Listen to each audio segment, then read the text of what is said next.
Alô, você que se liga no canal Na Geral e Na Real. Pois é, hoje eu estou gravando aqui em um cenário diferente, né? Você talvez esteja estranhando. Pois é, hoje não foi possível aí organizar um cenário melhor, viu, gente? Por isso que eu estou gravando aqui desse jeito. Pois é, recentemente o técnico da seleção brasileira, Carlo Ancelotti, teve aí o seu nome sondado pela Federação Italiana de Futebol para comandar a Itália, comandar a Squadra Azzurra, seleção que é 4 vezes campeã do mundo, né? Tetracampeã. Né? E o Ancelotti, claro, né? É um dos grandes nomes aí do futebol mundial. E a Itália não vai a uma Copa do Mundo desde 2014. Então, o Ancelotti seria um dos nomes aí cotados para assumir aí a seleção italiana. Ocorre que o Ancelotti, que foi o técnico mais bem pago da Copa do Mundo de 2026, se ele ficou balançado, eu não sei, mas com certeza o salário que ele ganha na CBF, isso certamente deve tê-lo feito aí raciocinar, pensar melhor. Vou ficar aqui na seleção brasileira mesmo. Né? Mas, gente, seleção brasileira, né? Dirigir a seleção brasileira tem que ser visto por qualquer treinador como um imenso privilégio profissional. Né? Não é para qualquer um. Né? Pelo menos não deveria ser para qualquer treinador meia-boca, né, dirigir a seleção brasileira. E nós já tivemos alguns casos de treinadores que vieram aprender com a seleção brasileira, eu não vou citar nomes aí, mas nós já tivemos aí treinadores que vieram para aprender. Né?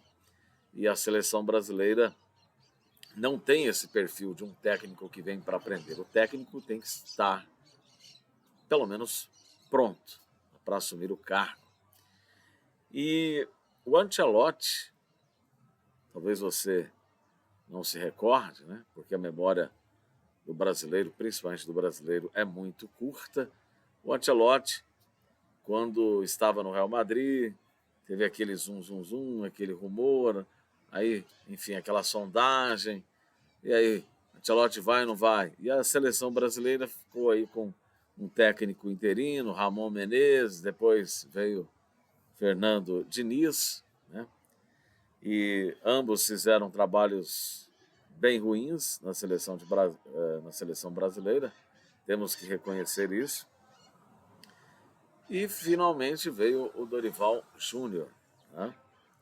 E só quando o Ancelotti estava aí, né, já para sair realmente do Real Madrid, ele tinha renovado o seu contrato, ganhou mais uma Champions, né, enfim, pelo Real Madrid, etc. Né? E ele provavelmente não iria assumir nenhum outro clube. Só assim é que o Ancelotti aceitou o convite. Né? E após aquela goleada que o Brasil sofreu em Buenos Aires, 4-1, é que o Ancelotti realmente aceita o convite e o Brasil passa então a ter pela primeira vez na história um técnico estrangeiro, um técnico não brasileiro, a dirigir a seleção brasileira numa Copa do Mundo. E convenhamos, né? E convenhamos, pelo que ganha o Ancelotti aí, mais de 5 milhões de reais por mês, né? Eu vejo hoje que o custo-benefício não está sendo bom, né? E se fosse para cair nas oitavas, deixasse o Dorival Júnior, deixasse o Fernando Diniz, né? Contratasse, sei lá, o Renato Gaúcho, Abel Braga, outro treinador aí, porque realmente pagar essa fortuna para um treinador levar o Brasil para as oitavas, a pior classificação da seleção brasileira aí, desde a Copa de 1990, não precisava. O Gerson, o canhotinha de ouro, eu vi aí recentemente aqui no YouTube, né, uma participação dele que ele achava desnecessário ter um técnico estrangeiro. Mas já que tem, vamos apoiar. É isso aí, né? Eu também acho que seria desnecessário. O Gerson até comentou dizendo que as 5 conquistas de Copa do Mundo do Brasil foram com técnicos brasileiros, né? Então, Vicente Feola, Aimoré Moreira, Zagallo, Carlos Alberto Parreira e Felipão, Luiz Felipe Scolari, né? Então, não haveria necessidade de termos um técnico estrangeiro, né? Mas, por outro lado, pelo menos agora, né, não tem mais aquele discurso, a seleção brasileira precisa de um técnico estrangeiro. Será mesmo? Né?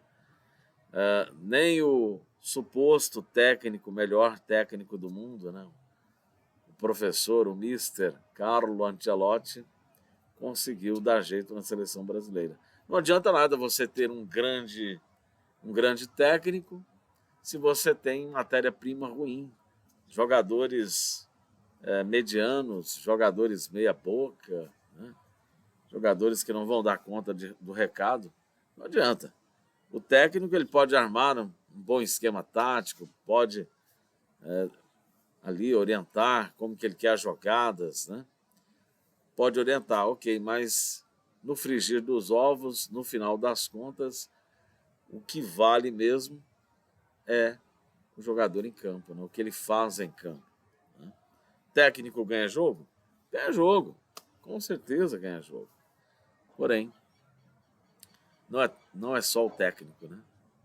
O técnico ele consegue realmente extrair, às vezes, o melhor dos jogadores em cada posição, né? Dos atacantes, dos jogadores de meio campo, consegue armar boas defesas, bons esquemas táticos, mas não basta ter um bom técnico, temos que ter bons jogadores.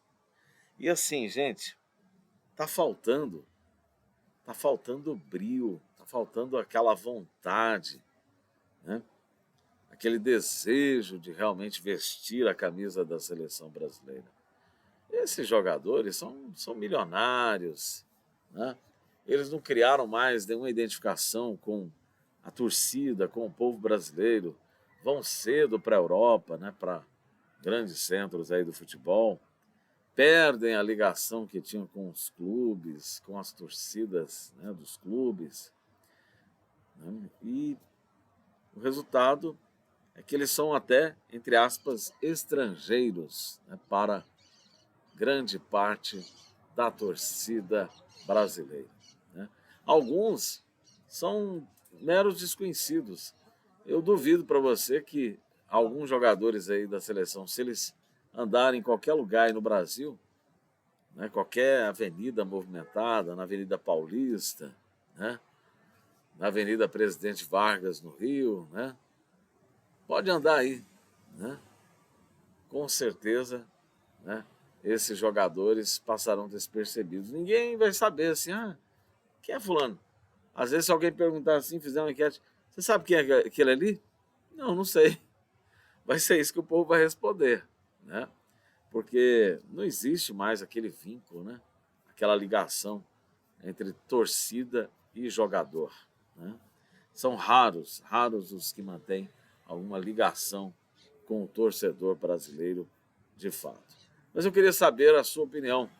Você acha que a CBF fez bem em renovar o contrato do Ancelotti, né?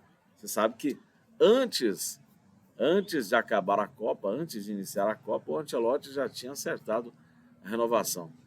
Não seria mais prudente ou não seria mais aconselhável, recomendável, primeiro fazer uma análise do trabalho, né, do que foi feito na Copa do Mundo, para aí sim, depois, né, anunciar a decisão de renovar ou não o contrato? Agora, o Ancelotti fica aí, né? E se o contrato for rompido, a multa é milionária, né? A CBF vai ter que arcar aí com um grande montante de dinheiro para o italiano Carlo Ancelotti. É isso aí, gente. Vou ficando por aqui. Um forte abraço do Augusto Rocha e se inscreva no canal Na Geral e Na Real.